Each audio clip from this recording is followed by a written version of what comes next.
Hello everyone, you are welcome to Apexy learning. Apexy learning में आप सभी का स्वागत है। उम्मीद करता हूँ आप सब अच्छे होंगे और अपनी पढ़ाई अच्छे से कर रहे होंगे। तो यहाँ पे आज की क्लास में हम स्टार्ट कर रहे हैं हिंदी को भी। तो जिस प्रकार से हम इंग्लिश की वोकेबलरी हम यहाँ पे कर रहे हैं, डेली आपकी वीडियोस आती है, उसी प्रकार से हिंदी की जो है शब्दकोश वाली जो ये आपकी वीडियो डेली आया करेगी। ठीक है, तो क्योंकि एग्जाम में हिंदी के भी जो आपके HSSC में जो भी आपके एग्जाम होते हैं उनमें हिंदी भी आपकी पूछी जाती है। तो लगभग जो है 4 से 5 नंबर की आपकी हिंदी आती है, जिसमें वर्ड्स जो आपके हैं उनसे रिलेटेड भी आपका 1 या 2 क्वेश्चन आपका आता है। ठीक है, तो उसके अलावा जो है सबसे पहले हम हिंदी की वोकेबलरी करेंगे, फिर बाद में जैसे ही वोकेबलरी कंप्लीट हो जाएगी उसके बाद में हम हिंदी की ग्रामर करेंगे। जिस प्रकार हम इंग्लिश की वोकैब वाली जो आपकी सीरीज आ रही है वोकैब कर रहे हैं, तो उसके बाद में जैसे ही वोकैब आपकी होती है, ठीक है, मतलब एग्जाम के लिए जो सफिशिएंट जो आपकी वोकैब रहती है उतनी जैसे ही कंप्लीट होती है, फिर उसके बाद में हम ग्रामर स्टार्ट करेंगे दोनों लैंग्वेजेस में। तो यहाँ पे स्टार्ट करते हैं हम अपनी जो है आज की पहली वीडियो हिंदी की। ठीक है, और ये यूट्यूब चैनल पे हमारी पहली वीडियो है हिंदी की। ठीक है भाई, तो यहाँ पे सबसे पहले आपका जो ये जो वर्ड्स हैं आपके जो शब्द युगम जो आपके होते हैं, शब्द युगम के अर्थभेद। ठीक है, इनको क्या बोला जाता है, शब्द युगम। तो जो ये शब्द युगम है इनके क्या क्या अर्थ हैं, जैसे एकथ है, एकथ का मतलब क्या होता है, अथक का मतलब क्या होता है। तो ये ऐसे इस प्रकार से कई बार मतलब इसमें डिफरेंस नहीं पता होता भाई, तो हम सभी जो है इनको करेंगे आज की क्लास में। तो एकथ का मतलब क्या होता है, कथ का मतलब होता है कहना। ठीक है, एकथ मतलब जो कहा ना जा सके, तो मतलब एकथ का मतलब हो गया जिसके विषय में कुछ कहा ना जा सके। ठीक है, तो जिसके विषय में कुछ कहा ना जा सके उसको क्या बोलते हैं भाई, हम एकथ बोलेंगे। ठीक है, और इसके अलावा अथक, थक का मतलब होता है थकना, और अथक मतलब जो है थका थकी नहीं, जो व्यक्ति जो है थकी नहीं उसको क्या बोलते हैं हम, अथक। तो ये आपको समझ में आ गया होगा पहला वर्ड जो है का मीनिंग। एकथ का मतलब होता है जिसके विषय में कुछ कहा ना जा सके, और अथक का मतलब क्या होता है, जो थके नहीं। ठीक है, तो ये हमारा पहला जो है डिफरेंस यहाँ पे पता चल गया होगा आपको। सेकंड यहाँ पे जो वर्ड आपका दिया है अधम और अधर्म।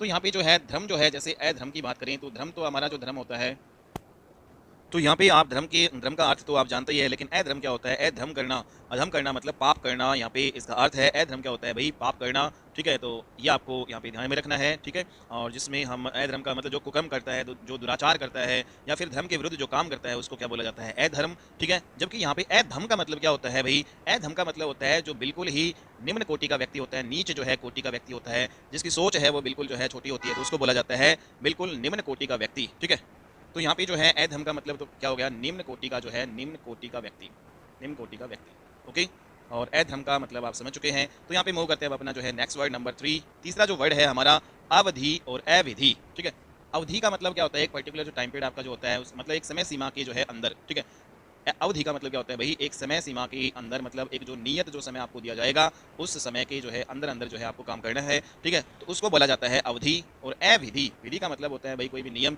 और अविधि जो मतलब विधि के जो विरुद्ध जाए, जो कानून के विरुद्ध जाए, उसको बोला जाता है अविधि। तो अविधि आपका क्या हो जाएगा यहाँ पे, कानून के विरुद्ध। ठीक है भाई, कानून के खिलाफ, कानून के विरुद्ध, उसको बोला जाता है अविधि। और जो अवधि होता है नियत समय। ठीक है, तो ये समझ में आ गया होगा। फोर्थ जो यहाँ पे वर्ड हमारा है भाई, अनुमान और प्राकलन। Very very important word. अनुमान तो आप सभी को पता ही है भाई, अनुमान जो है कब करते हैं कि भाई जैसे मेरा अनुमान है कि भाई वो आज आएगा। ठीक है, तो इस प्रकार से जो अनुमान का हम यूज करते हैं। ठीक है, तो एक प्रकार से मतलब हमारा जो बौद्धिक तर्क है द्वारा लिया गया जो डिसीजन होता है, जो निश्चय होता है, उसको बोलते हैं अनुमान। ठीक है, जो हमारी बौद्धिक तर्क द्वारा जो निश्चय लिया जाता है उसको क्या बोला जाता है, अनुमान। जबकि जो प्राकलन क्या होता है, प्राकलन मतलब एक ऐसा निर्णय होता है जो गणना के सहारे लिया जाता है। ठीक है, तो अगर हम जो कोई भी डिसीजन है, कोई भी निर्णय है, वो गणना के आधार पर या गणना के सहारे लेते हैं तो उसको बोला जाता है प्राकलन। ठीक है, तो वेरी वेरी इंपॉर्टेंट। ठीक है भाई, तो ये आपको ध्यान में रहना चाहिए। प्राकलन का मतलब कोई भी डिसीजन हम जब गणना के आधार पर लेते हैं उसको बोलते हैं, और अनुमान जब हम बौद्धिक तर्क के द्वारा जो हम डिसीजन लेते हैं, जो निश्चय लेते हैं, उसको हम कहते हैं अनुमान। नेक्स्ट यहाँ पे जो वर्ड है नंबर 5 है हमारा, यहाँ पे वर्ड नंबर 5 अस्वीकृति और प्रतिषेध का मतलब क्या है यहाँ पे। ठीक है, अस्वीकृति, स्वीकृति मतलब भाई स्वीकृति देना, और अस्वीकृति मतलब भाई स्वीकृति ना देना। ठीक है, अस्वीकृति का मतलब क्या होता है, जो जिसे स्वीकृति ना देना। ठीक है भाई, जिसको मंजूरी ना देना। प्रतिषेध का मतलब क्या होता है भाई, प्रतिषेध जैसे आप जाते हैं मतलब यहाँ पे आना जो है प्रतिषेध है। ठीक है, जब यहाँ पे जैसे रोड का कार्य चल रहा होता है तो वहाँ पे लिखा होता है ना, यहाँ आना प्रतिषेध है भाई। ठीक है, तो मतलब ये होगा प्रतिषेध का मतलब एक प्रकार से मतलब यहाँ पे आना मना है, या मतलब मना करना। प्रतिषेध का मतलब क्या होता है, मना करना, किसी का खंडन करना होता है। ठीक है, किसी का खंडन करना या मना करना होता है प्रतिषेध का मीन। ओके, तो ये हमारा वर्ड हो गया। नेक्स्ट जो वर्ड है नंबर जो 6, इसको हम देख लेते हैं, अणु और परमाणु में क्या अर्थ है। परमाणु का मतलब होता है भाई कोई जो तत्व उसका और अधिक टुकड़े ना किया जा सके। ठीक है, परमाणु का मतलब क्या होता है कि कोई भी ऐसा तत्व जिसके और अधिक टुकड़े ना हो सके। ठीक है, उसको बोला जाता है परमाणु। ठीक है, लेकिन अणु क्या होता है, अणु आपका क्या होता है भाई, ये आपका अणु ये कई परमाणुओं से मिलकर बना होता है। ठीक है, जैसे फॉर एग्जांपल जब हम जल की बात करते हैं तो जल में आपके 2 हाइड्रोजन के अणु और 1 ऑक्सीजन का जो है यहाँ पे जो परमाणु आपके होते हैं। ठीक है, तो इस प्रकार से जो है ये कई परमाणुओं से मिलकर बना है, 2 हाइड्रोजन परमाणु और 1 जो है ऑक्सीजन परमाणुओं के योग से बना है आपका। ठीक है, तो यहाँ पे तो इस प्रकार से हम देख सकते हैं कि जो इसमें क्या होता है, जो परमाणु क्या होता है, सॉरी यहाँ पे जो अणु क्या होता है, कई परमाणुओं के योग से जो बनता है उसको हम कहते हैं अणु। और जो परमाणु क्या होता है, कोई भी तत्व होता है उसका सबसे जो है छोटा जो है रूप, जिसके और अधिक टुकड़े नहीं किया जा सके। नेक्स्ट यहाँ पे जो वर्ड है हमारा अलभ्य और अप्राप्य, ठीक है। अलभ्य का मतलब क्या होता है, जिसे कभी प्राप्त ही न किया जा सके, ठीक है, जिसे कभी प्राप्त न किया जा सके। तो अलभ्य का मतलब होता है जिसे कभी प्राप्त ना किया जा सके। अप्राप्य का मतलब होता है जिसको कठिनाई से जो है प्राप्त किया जा सके, कठिनाई से जिसको प्राप्त किया जाता है, ठीक है, उसको बोलते हैं अप्राप्य। ओके। तो और अलभ्य का मतलब होता है जिसे कभी प्राप्त ही नहीं किया जा सके। तो ये आपको अर्थ समझ में आ गया होगा। नेक्स्ट यहाँ पे जो अगला अर्थ है, अगला जो वर्ड है आपका अध्ययन और अनुशीलन, ठीक है भाई। अध्ययन का मतलब भाई जो सामान्य हम पढ़ने का काम करते हैं उसको हम अध्ययन बोलते हैं, लेकिन अनुशीलन क्या होता है भाई, किसी भी विषय को जब हम पढ़ते हैं, ठीक है, तो उसके बारे में फिर मनन चिंतन हम करते हैं, ठीक है। तो किसी भी विषय को पढ़ने के बाद जब हम मनन चिंतन करते हैं तो उसको क्या कहते हैं, अनुशीलन कहा जाता है भाई, ठीक है। क्योंकि अनुशीलन है उसके द्वारा ही भाई जो आपकी मतलब कोई भी टॉपिक है उसको अच्छे से समझा जा सकता है। तो अनुशीलन का मतलब कोई भी जो टॉपिक हम पढ़ते हैं तो उसके बाद में हम क्या करते हैं, चिंतन मनन करते हैं, ठीक है, तो उसको बोला जाता है अनुशीलन। अगर हम अनुशीलन नहीं करेंगे तो कोई भी टॉपिक है, कोई भी सब्जेक्ट है, उसको अच्छे से हम समझ नहीं सकेंगे। अध्ययन है सामान्य जो है पढ़ने की क्रिया को कहा जाता है। नेक्स्ट यहाँ पे अधिवेशन और बैठक का मतलब क्या होता है भाई। तो यहाँ पे जो अधिवेशन मतलब अधिवेशन क्या होता है, सबसे पहले इसकी बात करते हैं। तो सबसे पहले तो अधिवेशन में क्या होता है भाई, मतलब बहुत सारे लोग होते हैं, बहुत सारे लोगों का जमाव होता है। एक निश्चित जो है टाइम पीरियड में आपका ये होता है, निश्चित समय में आपका अधिवेशन होता है। दूसरी बात ये, ठीक है। और अस्थायी जो है, ऐसा अस्थायी और मतलब ये जमावड़ा होता है जिसमें किसी भी विषय पर निश्चित समय के लिए जो है विचार विमर्श जो है होता है, ठीक है। कोई भी समस्या उस पर विचार विमर्श होता है। तो यहाँ पे हमने देखा कि जो अधिवेशन में जो है क्या होता है कि लोगों का जो है जमाव होता है, अस्थायी जो है जमाव होता है, जिसमें एक निश्चित टाइम पीरियड में जो आपका विचार विमर्श किया जाता है, तो उसको बोला जाता है अधिवेशन। जो कि जो बैठक है उसको क्या कहते हैं, बैठक होता है आपका थोड़े समय के लिए, एक छोटी जो सभा होती है, ठीक है, उसको हम बोलते हैं बैठक, ठीक है। तो थोड़े समय के लिए, और ये आपका निश्चित समय आपका इसमें होता है, ठीक है, विचार विमर्श इसमें किया जाता है और इसमें जो है लोगों का जमाव होता है, ठीक है। तो इस प्रकार से अस्थायी जो है जमाव आपका यहाँ पे होता है। नेक्स्ट अगला जो वर्ड है हमारा अपेक्षा और उपेक्षा का मतलब क्या है भाई। अपेक्षा का मतलब, जैसे अपेक्षा का मतलब यहाँ पे दो अर्थ में हम देखेंगे, अपेक्षा और उपेक्षा। तो अपेक्षा क्या होता है भाई, अपेक्षा का मतलब होता है कि भाई किसी से आशा करना, क्या करना, किसी से आशा करना, अपेक्षा। जिसमें आपने इसके जो आशा के पर्यायवाची भी देखे होंगे कि आशा, आकांक्षा, अभिलाषा, ठीक है। तो अपेक्षा का एक अर्थ आपका होता है आशा, ठीक है, किसी से आशा करना। जैसे मुझे तुझसे ये अपेक्षा नहीं थी कि तुम ऐसा काम करोगे, ठीक है। तो मतलब मुझे तुमसे आशा नहीं थी कि तुम ऐसा काम करोगे, ठीक है। तो एक ये आपका अर्थ होता है। दूसरा अपेक्षा मतलब तुलना। यहाँ पे जो तुलना, तुलना के रूप में अगर हम देखें, जैसे राम की जो है अपेक्षा श्याम है बहुत ज़्यादा मतलब क्या है, वो होशियार है, ठीक है। तो यहाँ पे जो तुलना भी हम कर सकते हैं, राम की अपेक्षा श्याम होशियार है। तो इस प्रकार से जो है अपेक्षा का मतलब जो है दो अर्थ निकलते हैं यहाँ पे, एक तो आशा करना किसी से, एक तुलना के रूप में यहाँ पे। दूसरा बात करें उपेक्षा का मतलब क्या होता है भाई, उपेक्षा का मतलब होता है किसी का तिरस्कार करना, ठीक है, किसी की जो है अवहेलना करना, किसी का जो है तिरस्कार करना, अवहेलना, किसी की अवहेलना करना, किसी का तिरस्कार करना, उसको बोला जाता है उपेक्षा। नेक्स्ट यहाँ पे वर्ड करें अर्चना और पूजा के बारे में। तो अर्चना और पूजा यहाँ पे क्या डिफरेंस है अर्चना में भाई। अर्चना जो होती है ना, हम देवी देवताओं की जो है पूजा करते हैं, ठीक है। देवी देवताओं की जब हम पूजा करते हैं, किसके द्वारा, मंत्रोच्चार के द्वारा, ठीक है। जब हम मंत्रों के माध्यम से, मंत्रोच्चार के द्वारा, मंत्रों के माध्यम से जब हम देवी देवताओं की पूजा करते हैं तो उसको बोलते हैं अर्चना। लेकिन सामान्य रूप से हम जो है देवी देवताओं की जो है भक्ति करते हैं तो उसको क्या बोला जाता है, पूजा, ठीक है। तो ये आपको जो है डिफरेंस पता हो गया होगा, ठीक है। पूजा क्या होता है, जब हम देवी देवताओं के प्रति भक्ति भाव से जो है पूजा करते हैं, भक्ति भाव, जब हम देवी देवताओं के प्रति भक्ति भाव रखते हैं सामान्य, तो वो आपके होता है पूजा। लेकिन जो जब हम मंत्र उच्चारण के द्वारा देवी देवताओं की सेवा करते हैं तो उसको बोलते हैं अर्चना। नेक्स्ट यहाँ पे अगला जो वर्ड है हमारा इंपोर्टेंट, यहाँ पे अतल और अतुल का मतलब क्या होता है। अतल का मतलब होता है मतलब जिसका कोई तल ही नहीं है, तलहीन, ठीक है, जिसका कोई तल ही नहीं है उसको बोलते हैं अतल, ठीक है। जैसे समुद्र है उसका कोई तल ही नहीं है तो अतल हो गया। तो इस प्रकार से, और अतुल अतुल का मतलब क्या होता है, अतुल का मतलब होता है जिसकी तुलना ना की जा सके, ठीक है, जिसकी तुलना ना की जा सके, मतलब जिसकी किसी के साथ तुलना ना की जा सके उसको बोला जाता है अतुल, ठीक है। और अतल क्या होता है, तलहीन, जिसका तल ही नहीं है भाई, ठीक है, जैसे समुद्र का कोई नीचे तल ही नहीं है तो उसको बोला जाता है अतल। नेक्स्ट यहाँ पे अगला वर्ड है हमारा अपमान और उपमान। तो अपमान और उपमान, इसमें क्या जो है डिफरेंस है, सभी को पता है कि अपमान करना मतलब किसी का निरादर करना, ठीक है, किसी का आदर नहीं करना उसको बोलते हैं निरादर, निरादर। तो जब हम किसी का आदर नहीं करते हैं तो उसको बोला जाता है अपमान, किसी का निरादर करना। लेकिन उपमान का मतलब क्या होता है, उपमान का मतलब भाई किसी को उपमा दी जाए, ठीक है, जब किसी को उपमा दी जाए, जैसे उसका मुख चंद्रमा के समान है, ठीक है, उसका मुख जो है चंद्रमा के समान है।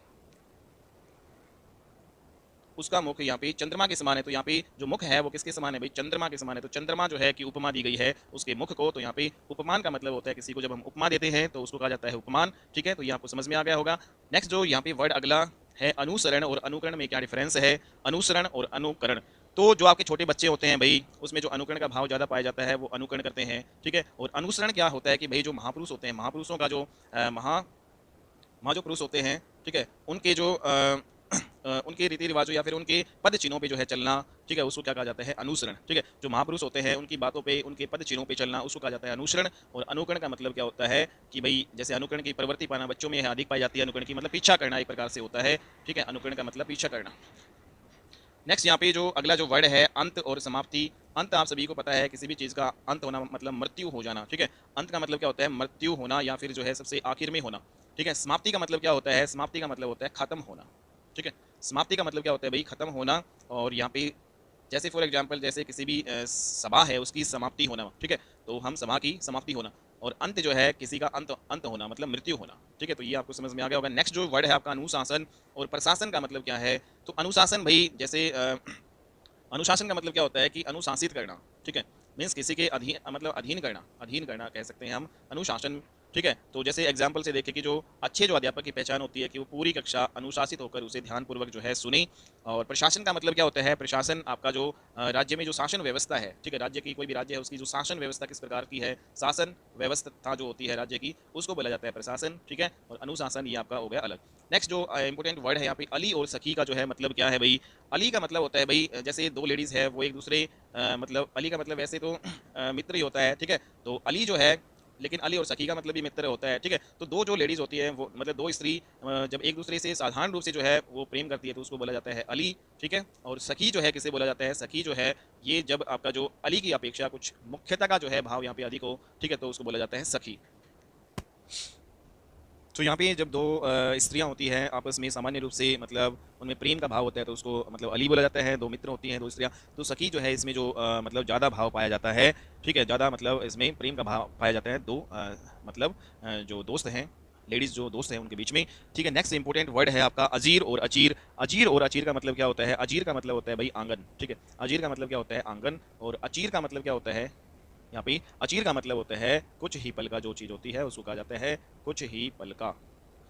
ठीक है, तो आंगन जो है कहा जाता है अजीर को और अचीर होता है आपका कुछ ही पल का।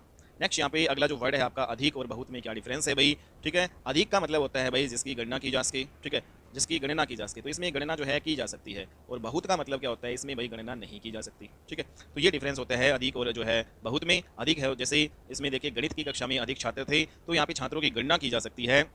लेकिन जो है बहुत का अगर हम देखें तो यहाँ पे जैसे खेतों में बहुत पानी है तो यहाँ पे पानी है उसकी गणना नहीं की जा सकती। तो इस प्रकार से जहाँ पे गणना की जा सकती है उसको बोलते हैं अधिक। ठीक है, और जब गणना नहीं की जा सकती तो उस केस में आपका हम यूज़ करेंगे बहुत का।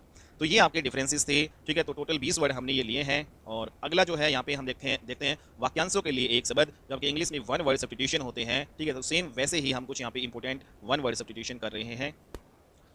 तो पहला जो वन वर्ड सब्स्टिट्यूशन पहला वाक्यांश के लिए एक शब्द है हमारा कि भाई जो सबके अंतःकरण की बात जानने वाला हो, मतलब जो सबके मन की बात जानता है तो भाई वो तो अंतर्यामी होता है। ठीक है, तो वो क्या होता है, अंतर्यामी। ओके, तो वेरी वेरी इंपॉर्टेंट वर्ड है। ये एग्जाम में आपका पूछा गया है, काफ़ी ज़्यादा एग्जाम में रिपीट हुआ है। यहाँ तक कि आईएएस जो है 2009 में पूछा गया क्वेश्चन है आपका ये। ठीक है, दूसरा जो है आपका जो पहले कभी ना हुआ हो उसको हम क्या कहेंगे, तो जो पहले कभी ना हुआ हो उसको बोलते हैं अभूतपूर्व। ठीक है, तो उसको क्या बोलते हैं, अभूतपूर्व। तो अभूतपूर्व जो है हम ऐसे लिखेंगे। ठीक है भाई, तो वेरी वेरी इंपॉर्टेंट वर्ड है। नेक्स्ट जो अगला जो है जो कभी नहीं मरता उसको हम क्या कहेंगे। ठीक है भाई, जो कभी नहीं मरता उसको क्या कहेंगे, तो वो तो भाई अमर हो जाएगा। ठीक है, जो कभी नहीं मरे उसको कहेंगे अमर या फिर अमर्त्य भी बोलते हैं। तो दोनों ही यहाँ पे सही है, अमर या अमर्त्य, जो कभी नहीं मरता है। अगला है जो सदा से चला आ रहा है उसको हम क्या कहेंगे भाई, तो वेरी वेरी इंपॉर्टेंट वर्ड है आपका ये, जो सदा से चला आ रहा है उसको हम क्या कहेंगे। तो ये भी आपका जो आईएएस में जो है पूछा गया क्वेश्चन है। ठीक है, जो सदा से चला आ रहा है उसको बोलते हैं अनवरत।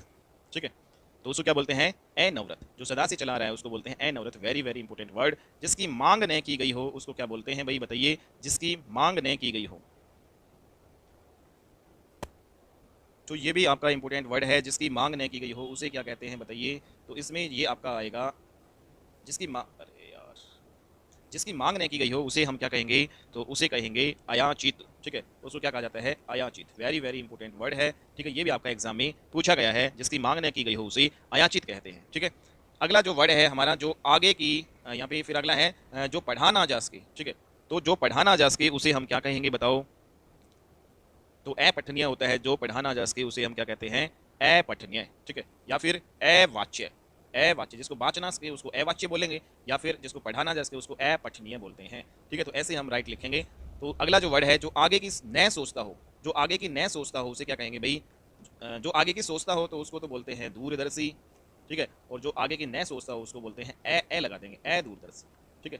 जो आगे की न सोचता हो उसको अदूरदर्शी बोलते हैं, और जो आगे की सोचता हो उसको दूरदर्शी मीन्स यहाँ पे अग्र सोची भी हम बोल सकते हैं। आगे की जो सोचता हो उसको अग्र, अग्र मीन्स आगे, और सोची मीन्स सोचना। जो आगे की सोचता हो उसको दूरदर्शी या अग्र सोची बोलते हैं। जो पहले कभी न हुआ हो उसे हम क्या कहेंगे भाई बताओ? जो पहले कभी न हुआ हो, तो ये हमने ऑलरेडी कर लिया है। अभूतपूर्व जो है होता है जो पहले कभी न हुआ हो, अभूतपूर्व, ठीक है। अगला जो वर्ड है जो शोक करने योग्य हो उसको हम क्या कहेंगे? जो शोक करने योग्य हो तो उसको बोलते हैं अशोक, ठीक है।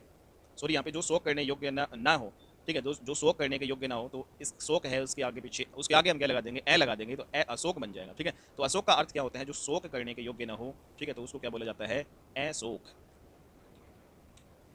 नेक्स्ट अगला जो वर्ड है जो दिखाई ना पड़े उसे हम क्या कहेंगे भाई? जो दिखाई ना पड़े तो उसको बोलते हैं भाई जो दिखेगा ही नहीं उसको अदृश्य बोलेंगे, अदृश्य।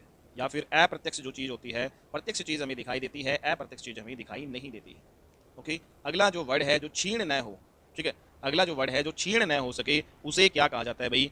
तो जो क्षीण न हो सके मतलब जो मतलब टूटे नहीं या क्षीण ना हो सके तो उसको बोलते हैं एच है, मतलब जिसका नुकसान ना कर सके हम। छह मतलब क्या होता है? टूटना, और जिसको तोड़ना सके या तो उसको बोलते हैं एच है, अक्षय। अक्षर क्या होता है? जो क्षीण न हो सके उसको बोलते हैं। अगला जो वर्ड है जो इंद्रियों द्वारा न जाना जा सके, इंद्रियों द्वारा जो है न जाना जा सके उसको क्या कहेंगे भाई? इंपोर्टेंट वर्ड है जो इंद्रियों द्वारा न जाना जा सके।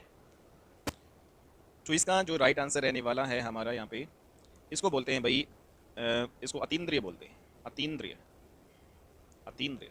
या फिर इसको हम अगोचर भी बोलते हैं, अगोचर, ठीक है। तो जो इंद्रियों द्वारा न जाना जा सके उसको बोलते हैं अगोचर या अतीन्द्रिय। Very very important word. जिसकी गहराई का पता न लग सके उसको क्या बोलते हैं भाई? तो इंपॉर्टेंट है और ये भी आपका एग्जाम में आया हुआ है, ठीक है। तो जिसकी गहराई या जिसकी था का पता न लग सके उसको बोलते हैं, तो गहराई को हम था भी बोलते हैं। तो जिसकी था का पता न लग सके या जिसकी गहराई का पता न लग सके उसको बोलते हैं अथा, ठीक है। या फिर उसको बोलते हैं अगाध, अगाध। तो ये आपका हो जाएगा। अगला जो है आपका वर्ड किसी के पास रखी हुई दूसरे की जो वस्तु होती है उसको क्या कहेंगे हम?